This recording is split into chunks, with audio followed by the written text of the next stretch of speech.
Então comecei a gravar já, agora eu vou compartilhar minha tela para a gente poder fazer os exercícios, a correção, né, dos exercícios da semana passada.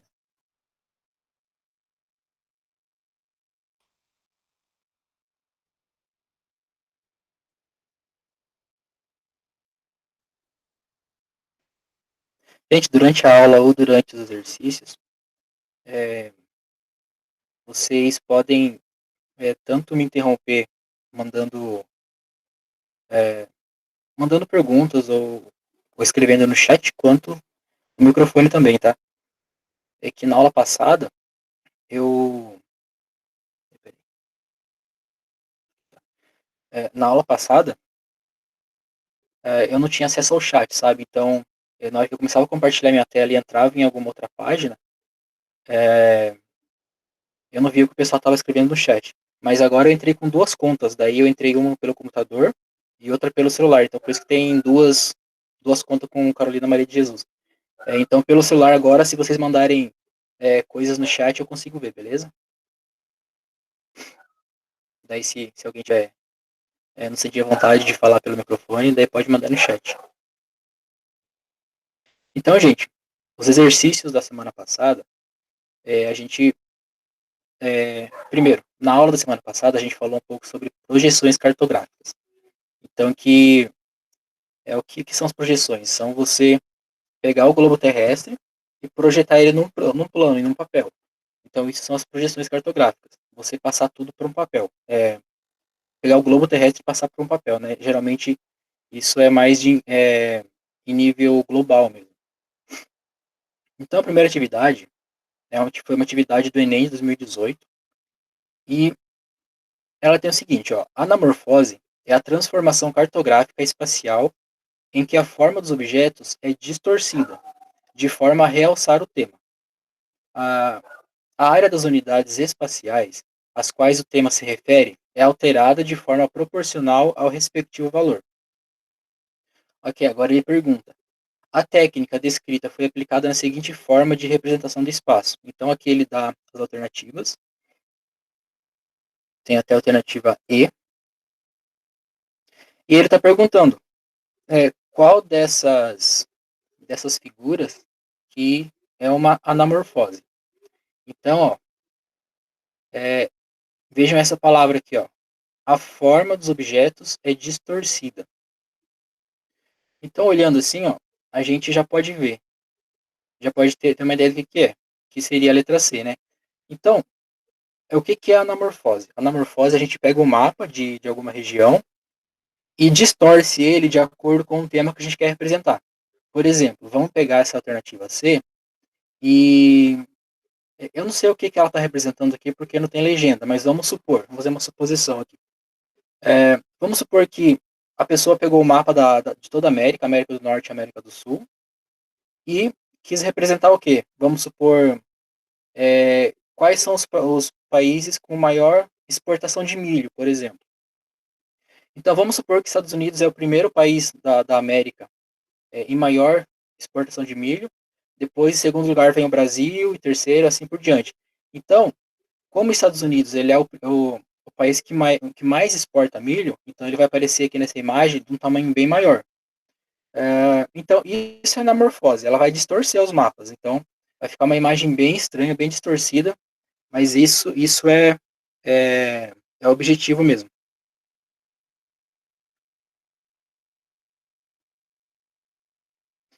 Então, agora vamos para 2.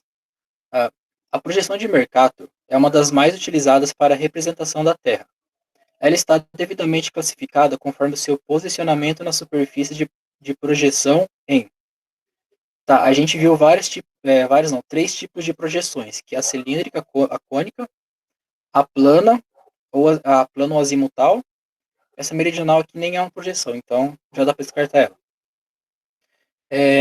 Então, o que eu posso falar para vocês? Toda a projeção em que o mapa ele sai um retângulo, geralmente é a projeção cilíndrica. A gente tem um exercício mais para baixo lá que eu vou conseguir explicar melhor para vocês. Mas então, a projeção de Mercator, ela é uma projeção cilíndrica, porque ela vai ela vai representar um mapa e essa representação vai ser em forma de um triângulo, de um retângulo. A gente já vai ver uma imagem para baixo lá que vocês vão conseguir entender melhor. A 3. Considerando a cartografia enquanto um conjunto de técnicas, temos nas projeções cartográficas o desafio de representar em um plano o formato geóide do planeta Terra. Quanto ao tipo de superfície de projeção, aquelas cujas distorções aumentam conforme nos afastamos da linha do Equador, denomina-se projeção. Então, na aula passada a gente falou bastante sobre isso. A gente pega um mapa e é difícil você pegar o globo terrestre e representar ele num plano, em uma área plana, num retângulo, por exemplo. Porque o mundo, ele é um globo, né? Então, se você projetar ele numa superfície plana, você vai ter que distorcer algumas áreas. Então, todo tipo de projeção vai ter alguma distorção, algumas mais, algumas menos. Mas, a projeção cilíndrica é aquele... Opa, não foi? Calma aí. Foi. É o que vai distorcer os polos. Então, quanto mais próximas aos polos, ou ao norte ou ao sul, a distorção vai ser maior. Tanto que você vê mapas que a Antártica, por exemplo, está num tamanho gigantesco. Se vocês quiserem, depois vocês entram no Classroom, que vai estar os slides da aula passada e está com bastante imagens, então vocês vão conseguir entender melhor. A4. A bandeira da ONU, de 1947, nas cores azul e branco, simboliza a união dos povos do mundo por meio de seus continentes, com a exceção da Antártida, emoldurada por ramos de oliveira que representam a paz. Então aqui a gente tem, não parece, né, mas a gente tem um mapa, um tipo de mapa. A projeção cartográfica selecionada para a representação do globo terrestre nessa bandeira é: a gente já viu que a cilíndrica, o mapa ele vai sair de forma retangular ou quadrada, então a gente já descarta aí essa hipótese, essa alternativa. A cônica, o próprio nome já diz, o mapa ele vai sair na forma de um cone, então vai ser meio um formato assim meio quase triangular. Então a gente já pode descartar essa hipótese também, essa questão. Agora, a azimutal ou plana. O que é a projeção azimutal ou plana? Ela favorece as altas latitudes, então ela é muito melhor para representar os polos, tanto o polo norte quanto o polo sul. E se a gente reparar bem aqui, né, nessa imagem, a gente vê que o polo norte está bem no centro da imagem. Então a gente vê aqui, ó, a América do Sul, aqui a América do Norte, aqui a África, a Oceania. E sempre na projeção azimutal ou plana, o mapa geralmente vai sair de uma forma cilíndrica. Então, é o que representa essa figura.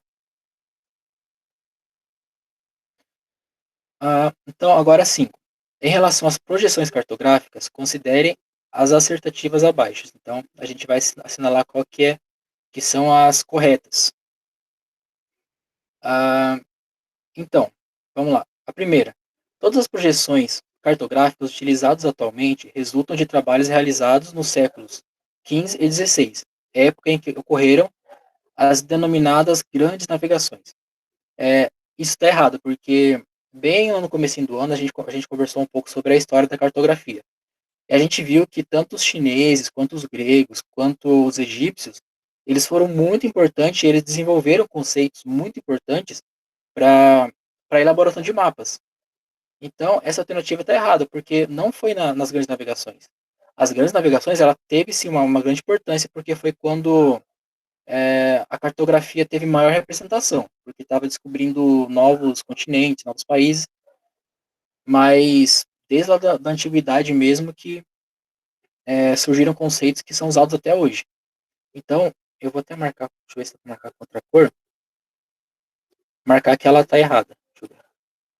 Deixa aqui. Então, a 1 está errada.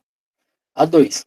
A projeção de Mercator, desenvolvida no século XVI, é do tipo cilíndrica conforme, e preocupa-se basicamente com as formas e bem pouco com o tamanho proporcional de cada área. Então, como eu falei, as projeções ela vai ter distorções. Algumas vão tentar, como eu posso dizer, diminuir essas distorções. Então, eles diminuem uma distorção, só que ele distorce outras coisas. A projeção de Mercator, por exemplo, ela é cilíndrica, tá correto, porque ela é uma projeção que gera um mapa retangular ou quadrado. E conforme, o que é conforme? Uma projeção conforme. Ela vai se preocupar com as formas, só que ela não vai ligar muito para o tamanho. Tanto que se vocês verem a projeção de Mercator, né, a Antártica ela vai estar num tamanho gigantesco. Então, ela se preocupa bem pouco com o tamanho da área. Então, a 2 está correta. Deixa eu pegar uma verdinha aqui para marcar. A 2 está ok. Agora a 3. A projeção de Mercator reproduz com considerável precisão todas as áreas do globo terrestre, preservando a proporcionalidade entre elas. Vocês perceberam que essa questão como dizer, tá ao contrário dessa de cima? Uma diz uma coisa, outra diz outra coisa. Então, aqui tá dizendo que todas as áreas do globo terrestre, ela preserva a proporcionalidade entre elas. E o que não é, porque a gente viu aqui, ó, que a projeção de Mercator, ela, ela se preocupa bem pouco com o tamanho. E aqui está dizendo o contrário, tá dizendo que ela preserva a proporcionalidade entre elas. Então tá errado. Elas estão se contradizendo, vamos dizer assim. A 5. A projeção de Gall-Peters é do tipo cilíndrica equivalente. Ok, ela é cilíndrica porque ela é retangular ou quadrada. E equivalente, ou seja, preocupa-se mais com a proporção das áreas representadas do que com suas formas, razão pela qual permite comparar com maior precisão o tamanho dos países ou continentes. Se a projeção de Mercator ela distorcia o tamanho dos países do continente, a de Gall-Peters não. A de Gall-Peters ela conserva o tamanho das áreas, só que ela vai distorcer um pouco as formas. Então, se vocês olharem a projeção de Gall-Peters, a América do Sul, por exemplo, ela vai estar bem esticada, assim, vai ser uma imagem meio estranha. A África também ela vai estar bem mais esticada, só que é, a proporção das áreas não vão estar tão distorcidas. Vocês vão ver que a Antártica está de um tamanho ok, que representa mesmo o tamanho dela. Então, a gente vê que essa 4 aqui já está correta. Então, a 2 e a 4 está correta. E qual que é a que representa? É a alternativa aí. É assim, isso. Agora a 6. É aqui que eu falei para vocês que você ia entender melhor. É uma questão da Unicamp de 2015, vestibular. Então aqui ele dá as projeções, que é a projeção cônica, projeção azimutal e projeção cilíndrica. E aqui ele dá alguns tipos de mapas. Então, a representação de uma área num plano estabelece um desafio técnico resolvido a partir de distintas formas de projeção, cada uma delas adequada a um objetivo. Faça a correspondência entre cada um dos mapas com sua correta projeção. Então, vamos lá. O primeiro mapa, ele vai ser, como eu disse antes, projeção cilíndrica, porque é a projeção cilíndrica que vai gerar mapas desse tipo, assim, mais retangular. Essa aqui é a projeção cônica, porque a gente vai utilizar um cone para desenhar as áreas do planeta, então ela vai ser desse formato, ok? E por último, a projeção plana ou azimutal, que é como eu falei no exercício mais acima, que ela vai favorecer mais os polos, então vai sair assim um mapa desse formato cilíndrico. Então a sequência é cilíndrica, cônica e azimutal, que aqui está representando, vamos ver, a letra B. Ok, agora a última questão é de verdadeiro ou falso. Então vamos lá. Assinale com verdadeiro ou falso todas as seguintes afirmações. Eu vou pegar um lápis aqui, que eu acho que vai ser melhor. É possível projetar o globo terrestre em um plano sem deformações. Isso aqui é falso. A gente já viu que todo tipo de projeção de mapa que a gente for representar o globo vai ter alguma deformação. Na cartografia temática, a precisão dos mapas é irrelevante. Então, o que é a cartografia temática? É aquele tipo de mapa que ele vai ter bastante cores. Por exemplo, vamos pegar o mapa do Brasil. A gente vai colorir os estados em vermelho, só que diferentes tons. Então, o vermelho mais escuro vai representar os estados mais populosos, enquanto os vermelhos mais claros vão representar os estados menos populosos. Então a gente vai ter lá São Paulo em vermelho bem forte, Rio de Janeiro em vermelho um pouquinho menos. Cada cor vai variar conforme a população daquele estado.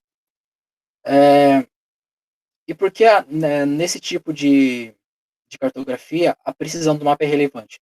Porque não vai importar se um estado vai estar maior que o outro, se vai estar deformado ou não.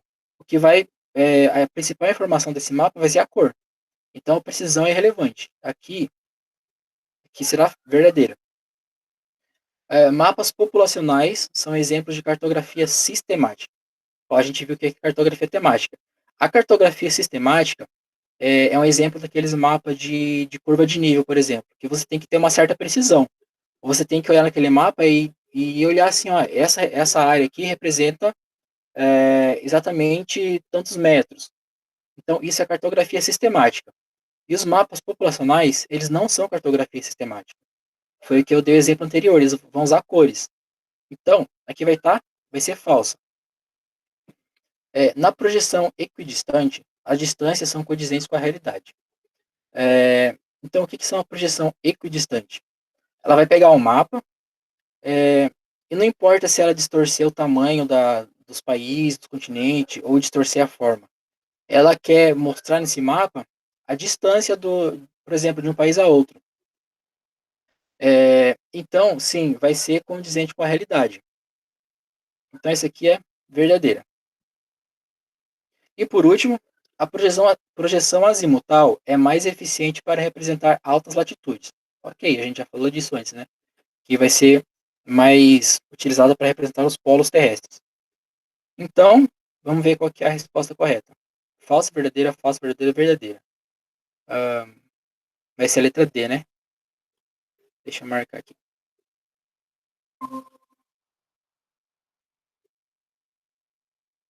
Será que tem alguém pedindo para entrar? Ah, tá. Oi, gente, eu não vi que chegou mais gente aqui.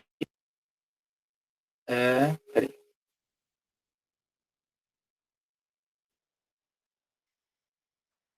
Imagina, não esquenta a cabeça.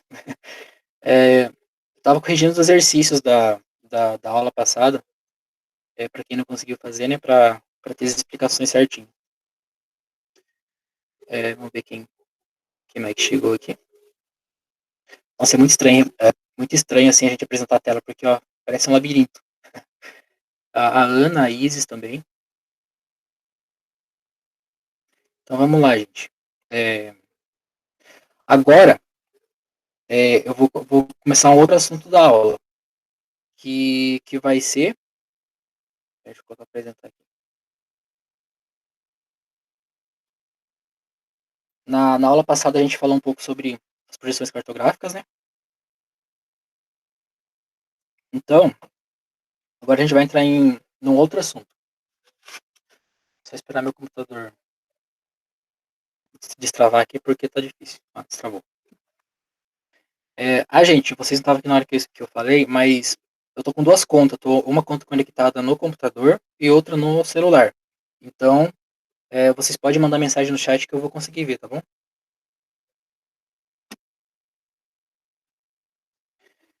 Então vamos lá, gente.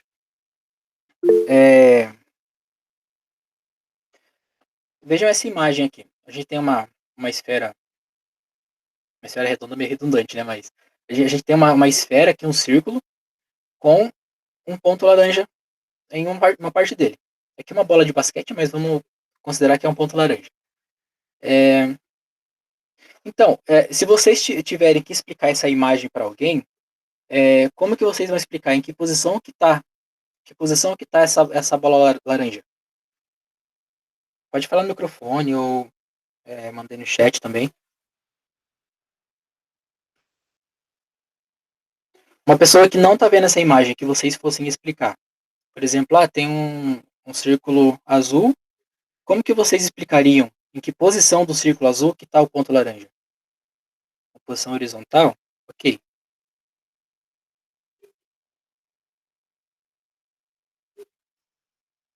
Então vamos lá.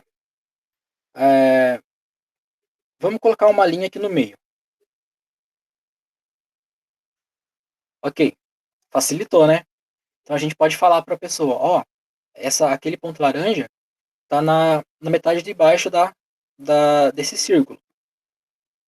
Mas isso não é suficiente. Então, a parte de baixo do círculo é tudo isso. Então a pessoa que tiver, para que vocês forem explicar, não vai entender se esse ponto laranja vai estar aqui, ou vai estar aqui, ou vai estar aqui. Então o que a gente pode fazer? A gente pode colocar uma outra linha vertical. Facilitou mais ainda.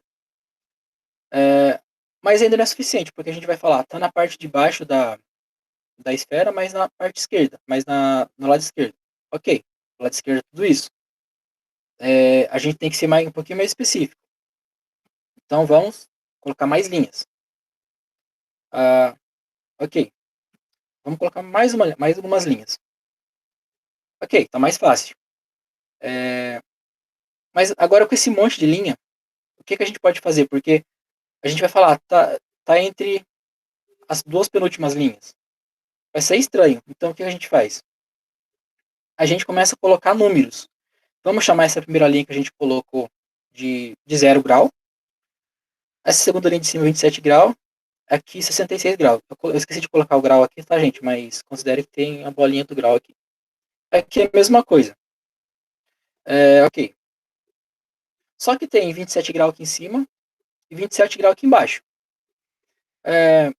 O que eu posso fazer? Eu posso falar que esses graus são os negativos e esses de cima são os positivos. Eu não vou colocar aqui negativo e positivo, mas mais para frente vocês vão entender por que se usa negativo, positivo e negativo.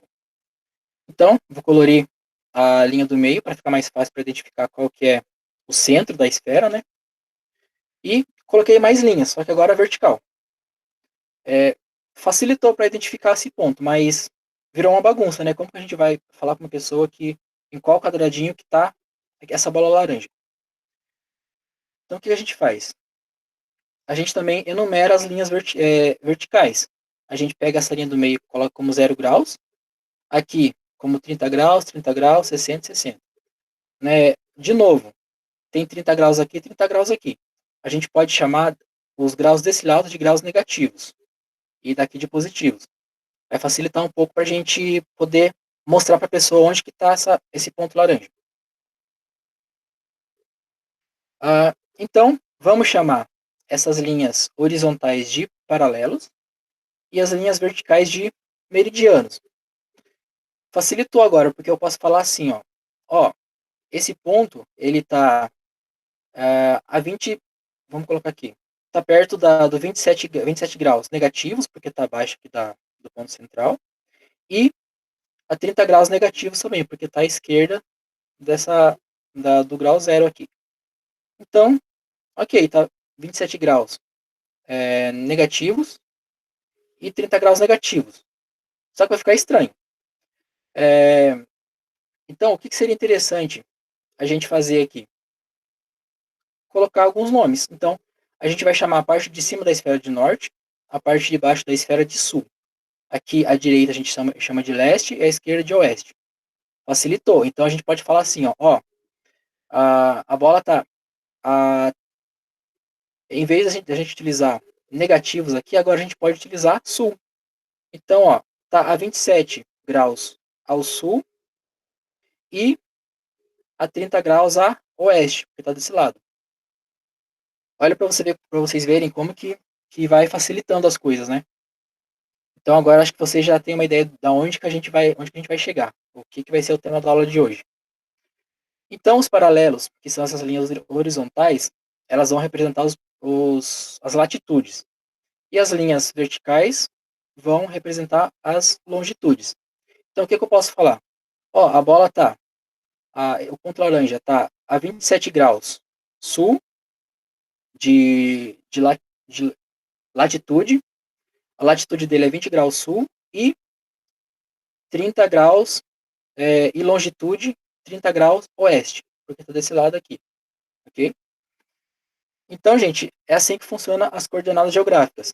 É para a gente conseguir identificar algum certo ponto no globo terrestre, ou no mapa também. Agora, a gente vê aqui que essa bola não está exatamente em cima dessa linha do 30 graus e nem em cima do 27 graus, para a gente falar especificamente, ó, tá 27 graus sul e 30 graus a oeste. O que a gente poderia fazer? A gente poderia colocar mais linhas aqui. Vamos supor que tem 30 graus aqui, aí vamos colocar 31 graus mais ou menos aqui.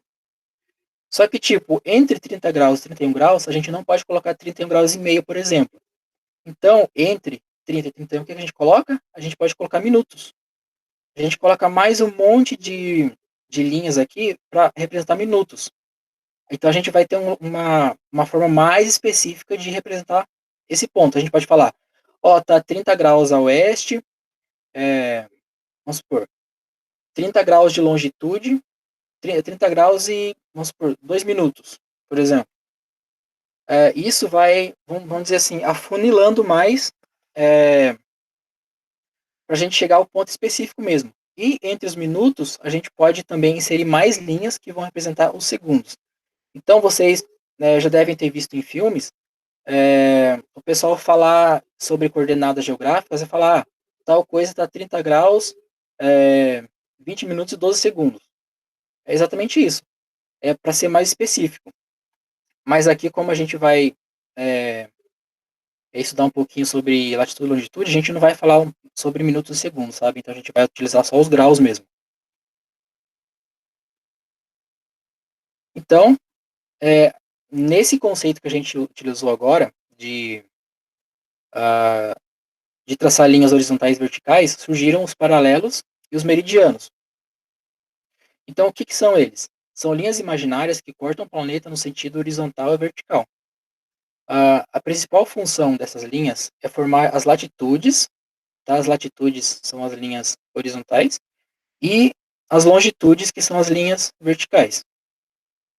E definir as coordenadas geográficas de diferentes regiões. Então,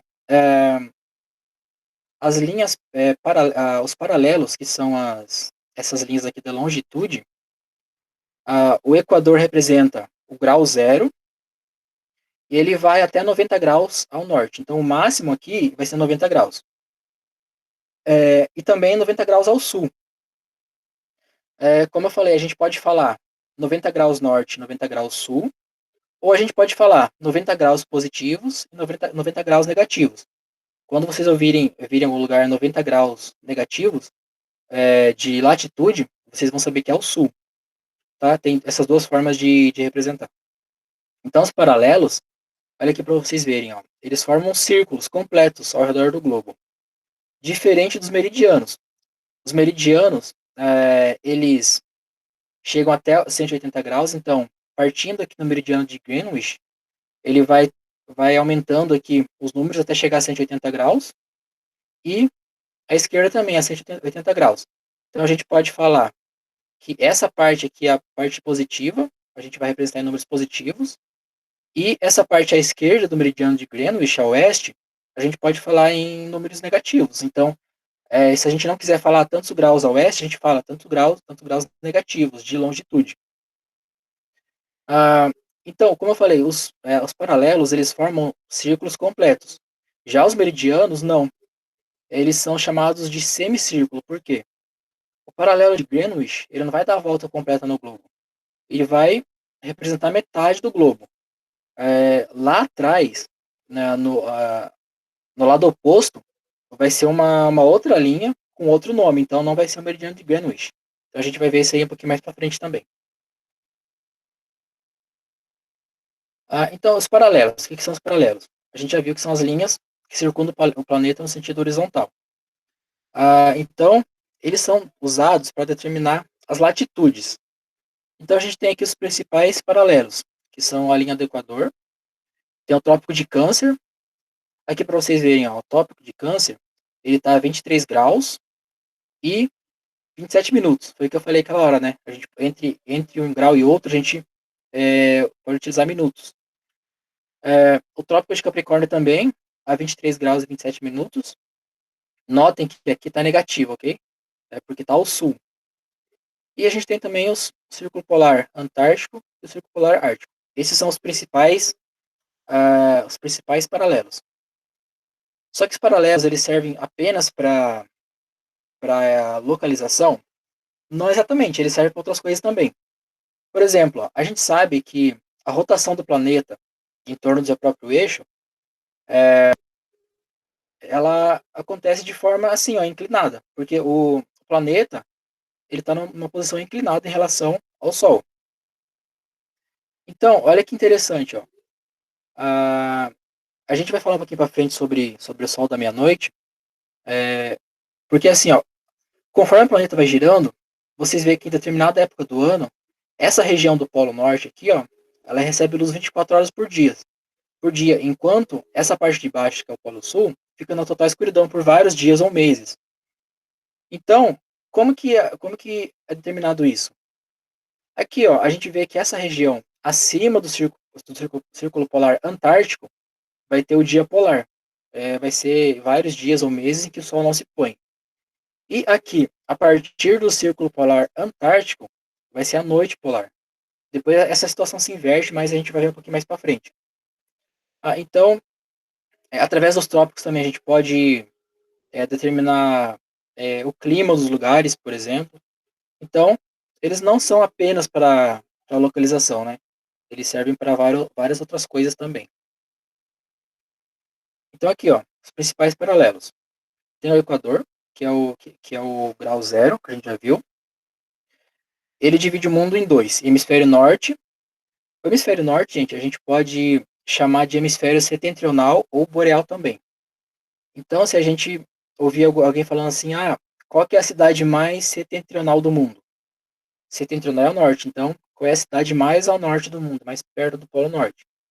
Ou a gente pode utilizar boreal também, a gente pode falar, o hemisfério boreal, que vocês já ouviram falar sobre a aurora boreal, né? Então, a aurora boreal, ela ocorre no hemisfério boreal, ou seja, aqui próximo ao Polo Norte. E o hemisfério sul, ele também é chamado de hemisfério meridional ou austral. Mais uma vez, existem auroras também na Antártica, que são chamadas de auroras, só que não são boreal, são auroras austrais, porque está na parte sul do hemisfério. Tem o Trópico de Câncer, como a gente já viu, Trópico de Capricórnio também, Círculo Polar Ártico e o Círculo Polar Antártico. Aqui também, é que eu já falei aquela hora, tem outra maneira de representar os paralelos. Aqui, ó, por exemplo, ó, o Círculo Polar Antártico. Ele está na latitude menos 66 graus e 34 minutos. Menos, a gente já sabe que é o Polo Sul, né? Que é a latitude, né? Lembra que a latitude são as linhas paralelas, então, daqui para baixo. Mas a gente poderia representar assim, ó. Colocar sem o sinal de negativo, colocar ele assim e no final colocar S para representar sul. Também tá certo. Então tem essas duas formas. E agora a gente vai entrar um pouco na parte dos solstícios. O que são solstícios? O planeta Terra ele tem esse eixo inclinado dele para girar ao redor do Sol. E tem certas épocas do ano em que um hemisfério, por exemplo, o hemisfério norte, vai receber muito mais luz, o dia vai ser muito maior do que no hemisfério sul. Então, ele ocorre devido ao movimento de translação da Terra, e tem uma época do ano em que o hemisfério recebe mais luz solar do que o outro. Então, esses são os fenômenos que a gente chama de solstício. Então, tem o solstício de inverno e o solstício de verão. Então, vamos olhar essa primeira figura aqui. Ó. Aqui está a linha do Equador. A gente vê que o hemisfério norte, acima aqui, ele está recebendo muito mais luz do que o hemisfério sul. Então, olha para vocês verem como o dia aqui em cima está maior e a noite está menor. Então, isso geralmente ocorre quando é verão no hemisfério norte. E quando isso ocorre ao contrário do hemisfério sul. Então, no hemisfério sul, vai ter pouca incidência de luz solar, então o dia vai ser menor e a noite vai ser bem maior, que é chamado solstício de inverno, porque ocorre na época de inverno do hemisfério sul. Aqui Então, o planeta foi girando ao redor do Sol. Quando ele chegou na parte oposta que ele estava antes, a situação se inverteu. Então, o hemisfério norte ele começou a receber pouca luz do Sol, é, e o dia ficou bem mais curto e a noite aqui ó, bem mais longa. Então, aqui é o solstício de inverno no hemisfério norte. Nossa, trava link esse negócio. Já que na parte de baixo do Equador, no hemisfério sul, ocorreu o contrário. Os dias ficaram maiores e as noites menores. Então, é o solstício de verão no hemisfério sul. Aqui eu coloquei as datas para vocês verem quando ocorre. Ó. Dia 21 de junho, que é o verão no hemisfério norte, então ocorre o solstício de verão, que é essa parte aqui, essa da primeira imagem. E vai ser o nosso inverno aqui no hemisfério sul. Então a gente vai ter o solstício de inverno. E no dia 21 de dezembro, que é o nosso verão, vai ser solstício de verão aqui. E no hemisfério norte vai ser o solstício de inverno. Tudo bem, gente? Até aqui? Eita, sumiu do chat. Tudo sim, professor. Ok. Nossa, eu mexi aqui. Ah, tá. Voltou. Beleza, gente. Então, a gente tem os solstícios, mas também tem os equinócios. Então, o que são os equinócios? Vai ter também, em uma época do ano, em que os dois hemisférios, tanto o norte quanto o sul, vão receber a mesma quantidade de luz. Então, nessa imagem aqui, ó, tá a mesma quantidade de luz aqui no hemisfério norte e a mesma quantidade de luz aqui no hemisfério sul. E isso ocorre em 2 dias exatamente, que é no dia 21 de março, que é o equinócio de outono no hemisfério sul. Então, dia 21 de março é o nosso outono aqui. E, ao mesmo tempo que é o nosso outono aqui, que a gente sabe que as estações não são iguais nos dois hemisférios, né? Tipo, quando é verão aqui, lá no hemisfério norte é inverno. Aqui, quando é primavera, no hemisfério norte é outono. Então, não são todos iguais. Então, a gente vai ter o nosso equinócio de outono no hemisfério sul e, ao mesmo tempo, equinócio de primavera no hemisfério norte. O mesmo ocorre em setembro. Em setembro é a nossa primavera aqui. Então, a gente vai ter o equinócio de primavera e no hemisfério norte vai ter o equinócio de outono. É fácil, né, gente? Essa parte do equinócio é bem mais simples para a gente entender. Aqui é uma imagem mais explicando todos os equinócios e solstícios, né? Aqui a gente vê a Terra vai girando ao redor do Sol em um eixo inclinado. Aqui solstício de verão no hemisfério norte e de inverno no hemisfério sul. Ok, a Terra caminhou mais um pouco, chegou numa parte em que está recebendo luz solar nos dois hemisférios de forma igual. É o equinócio. Girou mais um pouco, solstício de inverno no hemisfério norte e solstício de verão no hemisfério sul. Ok, tudo isso é graças à inclinação da Terra. Ok, isso que a gente viu agora estão tudo relacionado aos paralelos. Agora a gente vai entrar na parte dos meridianos. Então, os meridianos são linhas imaginárias também, traçadas no sentido norte e sul do globo. Então, os meridianos, eles não vão determinar a incidência de luz solar.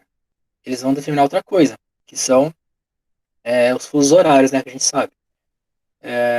Então, aqui, ó, tem o meridiano de Greenwich, porque ele passa exatamente, essa linha passa exatamente na cidade de Greenwich, na Inglaterra. Esse aqui é o marco zero. Então, esse aqui é o grau zero. Conforme a gente vai indo para a direita, ou seja, para o leste, a gente também pode chamar o leste de hemisfério oriental, os graus vão aumentando. Então, tipo, se aqui é grau zero, aqui pode ser, por exemplo, grau 20, grau 30, grau 50, e vai só aumentando, até chegar no 180, que vai ser lá atrás. Da mesma forma aqui. Aqui, ó, vai ser grau 10, só que negativo. Então, como que a gente vai poder determinar as horas?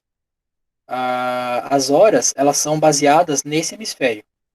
Então, vamos supor que aqui seja meia-noite. desse lado aqui, ó, conforme a gente vai andando, as horas elas vão se adiantando. Então, se aqui é meia-noite, aqui já é 1 da manhã, aqui é 2, aqui é 3. E ao contrário, aqui, ó, indo na outra direção, as horas elas vão diminuindo. Então, se aqui é 0 horas, aqui é 11 horas, aqui é 10, 9 e assim por diante.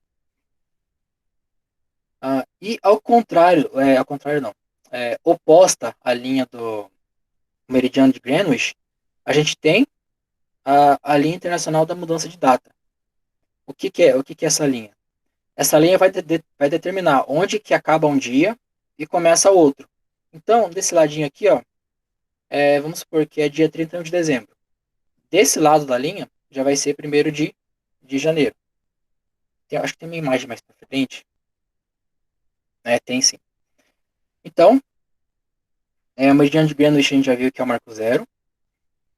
E como que a gente faz para determinar as horas? A cada 15 graus de longitude, aumenta 1 hora. Aumenta 1 hora a leste para cá. Então, a cada 15 graus, a gente vai aumentar 1 hora. E a oeste, a cada 15 graus, a gente vai diminuir 1 hora. Entenderam? Então, é assim que a gente determina os fusos horários de todos os países, né?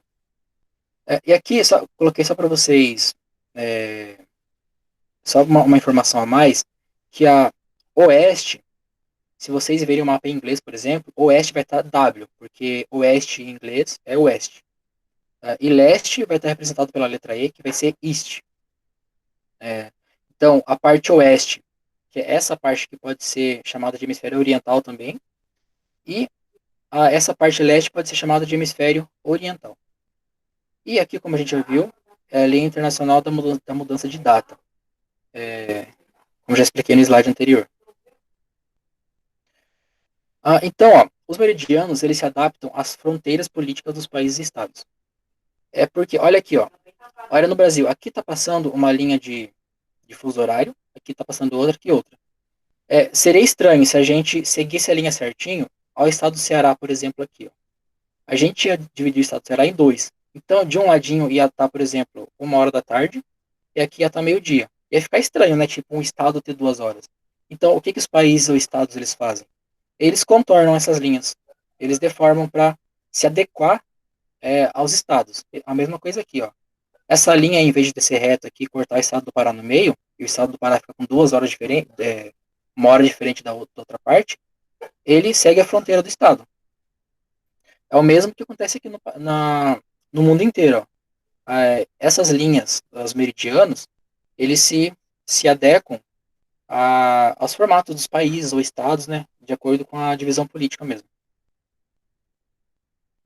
Então, gente, aqui, ó, eu trouxe para vocês uma questão do Enem, para vocês verem como que essas questões caem no Enem. Então, vamos lá.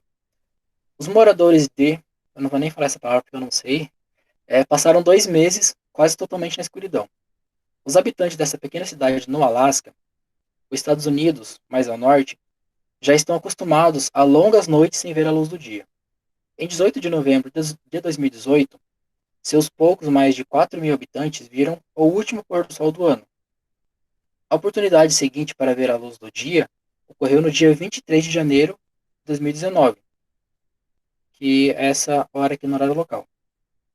Então, ó, o fenômeno descrito está relacionado ao fator de a cidade citada ter uma posição geográfica condicionada pela.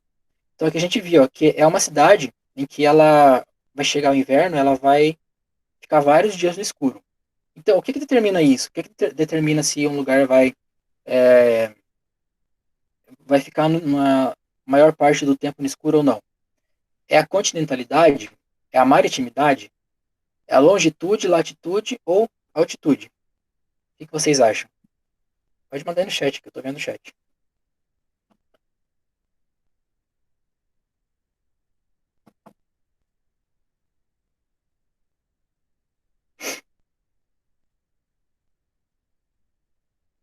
D, latitude, latitude. Exatamente, gente. Parabéns. É a latitude, porque a gente viu que as cidades com altas latitudes, mais próximas ao Polo Norte, elas vão ter essas noites muito longas, né? É, vamos ver agora. Tá. Então, agora, baseado em latitudes e longitudes, como vocês escreveriam para mim a localização desse ponto aqui no mapa? Tá, vamos pensar primeiro na latitude. Em que latitude que está esse ponto? Ó, só para vocês se localizarem, ó, bem aqui está a linha do Equador, tá?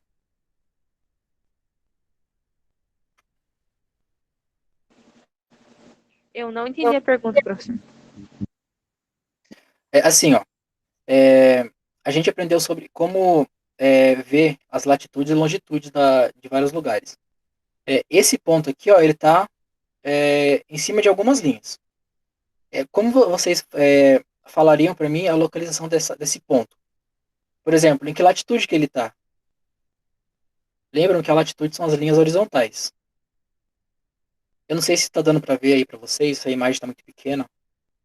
Eu não sei como que está aparecendo para vocês aí.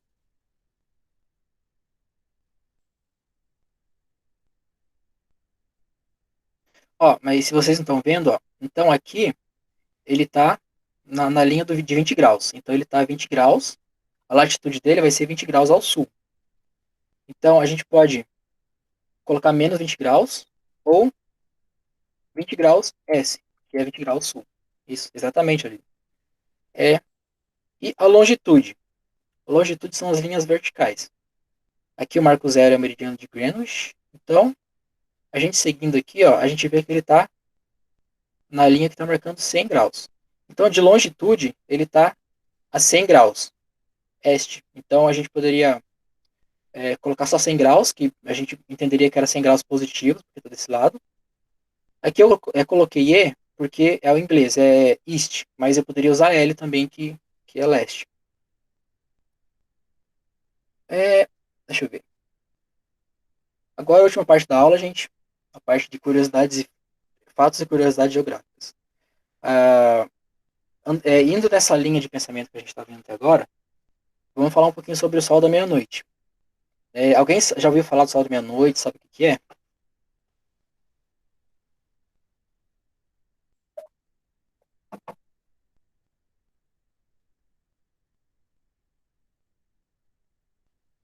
Ninguém ouviu falar?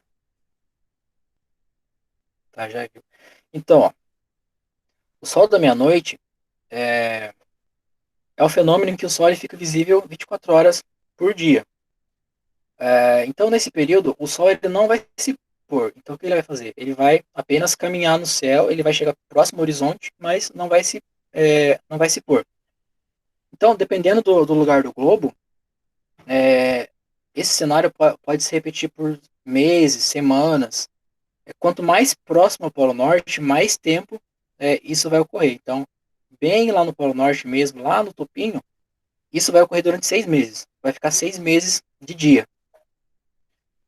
O que ocorre em alguns lugares? Alguns lugares, o Sol até chega a se pôr aqui, mas não totalmente. Então, ele fica mais ou menos nessa região, só que fica claro ainda. É como aquele pôr do Sol que a gente vê. A gente sabe que o Sol se pôs, a gente não consegue ver o Sol mais, mas está claro ainda. Então, alguns lugares é isso que acontece. É o que eles chamam de noite branca. É muito legal. Acontece nos países mais lá ao norte mesmo, no Polo Norte. Então, aqui ó, tem um GIF de como ocorre.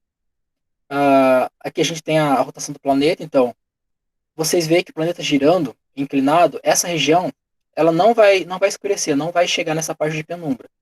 Então, ela vai ficar de dia por várias semanas ou meses, dependendo do local. Enquanto aqui na Antártica ó, vai estar noite completa. Então, o planeta vai girar, girar, mas vai continuar escuro na Antártica. Quando o planeta estiver do lado oposto do Sol, a situação se inverte. Então, aqui no Polo Norte vai ficar vários dias de noite, e aqui no Polo Sul, na Antártica, vai ficar vários dias ou meses de dia.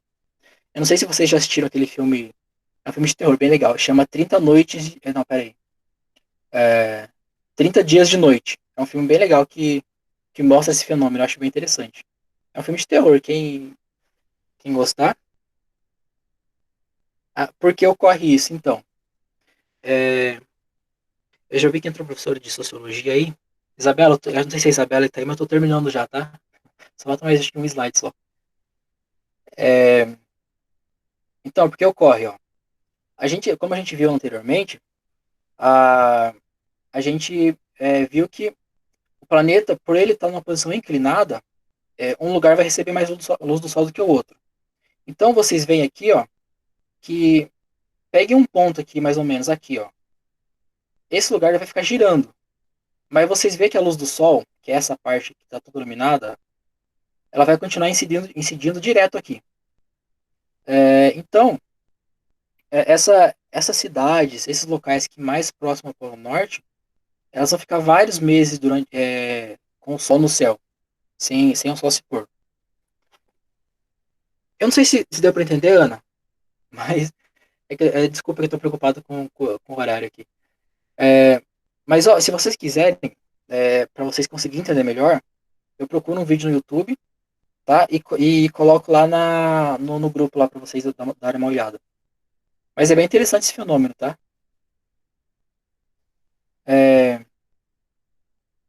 então aqui só uma imagem, um GIF acelerado de como que é isso lá no Polo Norte. Então vocês veem que o Sol ele caminha pelo céu, mas não se põe. E alguns exemplos aqui, ó. Como eu falei, depende do lugar. Ó, no ponto mais setentrional, o que é setentrional? Mais ao norte da Finlândia, o Sol ele não se põe por 60 dias durante o verão. Então fica 2 meses o Sol no céu. Já em Svalbard, que é uma ilha lá na Noruega, o Sol ele não há pôr do Sol por volta de 19 de abril até dia 23 de agosto. Então são 4 meses sem o Sol se pôr. Então quanto mais próximo ao Polo Norte, mais longos vão ser esses dias mesmo. Então, gente, deixa vocês com uma frase aqui. E a gente só tem a próxima aula de geografia geral, vai ser só depois das férias de vocês. Então, a gente se vê lá por final de agosto. E semana que vem vocês têm aula com o pessoal da geopolítica, tá? Peraí, deixa eu sair aqui. Ok, gente? Então, até logo e se cuidem. Vou parar de gravar aqui. Olha, gente, obrigado pelos elogios aí. Interromper a gravação porque uma vez eu esqueci de interromper a gravação, então